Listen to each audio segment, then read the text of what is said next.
food bank has always appeared to me as not only being one of the most important, it's always been one of the most dedicated organizations serving people who need assistance the most. They strive to be efficient, effective, and impactful. So not only do they feed people, but they pay close attention to what else do these people need in order to have a quality life. The food bank of Monmouth and Ocean County years ago was just that, a food bank. We were an emergency food supplier to agencies and whatnot. And we always knew that we had to be so much more because of what the community was driving for, what the community needed. I was part of the board 20 years ago and one of the original boards, and everybody was kind of passing it along. Our dream is to really not have a food bank anymore because there wouldn't be any need in the community. Unfortunately, that has only increased. We knew at the food bank that we needed to make some changes, but to be very honest with you, I'm not sure that we knew what those changes would be. We had some very important stories that we needed to get out to the rest of the world as it related to the necessity of food and food insecurities. And we needed to do something differently than what we had done before. And we knew that selecting the right leader would help us to do that. So the support center literally came in and helped us to formulate questions about what a new leader would bring to the table. And we ended up with just, I'm going to say, the best candidate and now a best executive director you could find in Carlos. So what we're actually providing today at the Food Bank of Monmouth and Ocean County is enough food and other resources for 12 million meals every year. And what's dramatic about that is that just 5 years ago, we were just providing enough food for maybe just under 7 million meals. We expanded our work to include what we call our financial health solutions. So the three main things that we do is help families enroll for the SNAP program, formerly known as food stamps.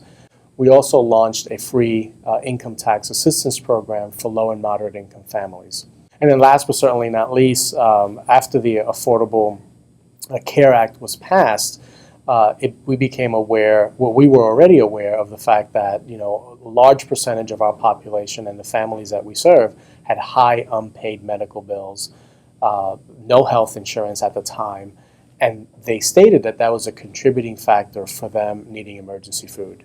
So, it sounds almost easy. You want to provide food for the immediate need, and you also want to just have more impact and find solutions that are more comprehensive.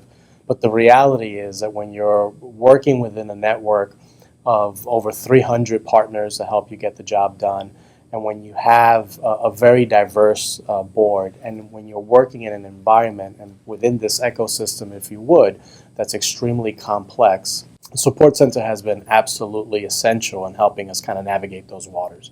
Whether it's helping us create a strategic plan that was right for the organization at the time, but allowing us room to grow within that plan, whether it's helping us to help translate different elements and build the board capacity that reflects where the organization is headed and what the organization needs, and at the same time providing individual coaching to different team members and to strengthen different parts of the organization.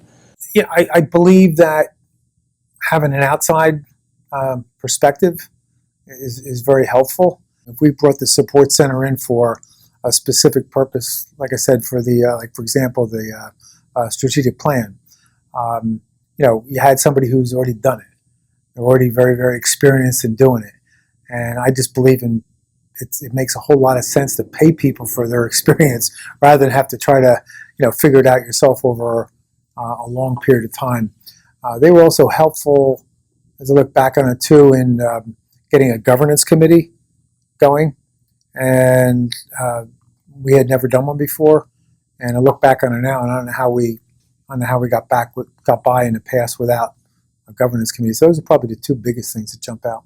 When you have all of these ideas about what you'd like to do, and you've got a board that is emotionally invested and want to do the right thing, sometimes you really can't see what needs to be done from a practical, realistic, strategic perspective.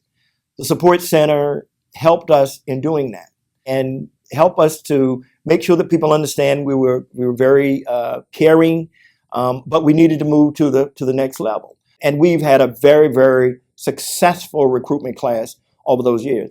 I would have never been able to do that as consistently with the level of being up front to the board members and having them understand their commitment if it wasn't for the support center. We can't stop to think about what to do next. So a good example of that is if you look right behind me to our distribution center, there's probably a little over 1 million pounds of food behind me. And if we stopped receiving food today, we'd be empty in probably about 4 weeks, if not less. So it's very dynamic, it's very fast paced, yet we have to keep changing with the environment around us. I think it's critical for us to make sure that we have partners like the support center who can help us think on our feet and as changes evolve, because we can't stop doing what we're doing as we look forward to address the next problem.